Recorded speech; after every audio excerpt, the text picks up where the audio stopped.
கச்சத்தீவை மீட் பண்ணுவீங்க, எத்தனை காலமா இந்த வரைவில் கொண்டு வருவீங்க? கச்சத்தீவை கொடுத்ததான்னு சொல்ற கட்சி காங்கிரஸ். கட்சியை திருப்பி இப்ப போராடுவீங்க, யாருக்கிட்ட போராடுவீங்க? கொடுத்ததுங்கிற கட்சி காங்கிரஸ், திருப்பி எடுப்போங்கிற கட்சி, ரெண்டும் கூட்டு. இது மாதிரி எங்களை ஒரு பைத்தியக்கார மக்களா நினைச்சு எத்தனை காலத்துக்கு நீங்க எப்படி? நாளைக்கு நம்ம ஆட்சிக்கு வந்தோம் போர் தொடுத்து போயிருவோமா? எப்படி நம்ம கட்சி வருவோம்? நீதிமன்றம் மூலமாகவும் சர்வதேச தீர்வு மூலமா தானே போயாகணும். கச்சத்தீவு பிரச்சனைக்கும் காவிரி பிரச்சனைக்கும் முல்லை பெரியாறு பிரச்சனைக்கும் சீமான் ஒரு தீர்வு சொல்லுங்கன்னு கேட்கிறேன். அதாவது நான் தான் தண்ணீரே நாங்க அங்க கேட்க போறது இல்லை. கச்சத்தீவை எப்படி மீட்கிறது? காவிரியில தண்ணி எப்படி வாங்குறது? முல்லை பெரியாறு அணையை 156 அடிக்கு எப்படி கொண்டு வரும்?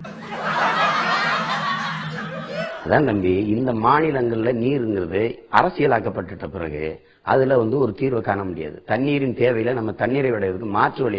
தீர்வு காண முடியாத பிரச்சனையா தான் இருக்குங்கிறது நீங்க உணர்ந்துகிட்டு இருக்கீங்க. அப்புறம் தீர்வு காணல உங்களுக்கு குற்றம் சாட்டுறீங்க.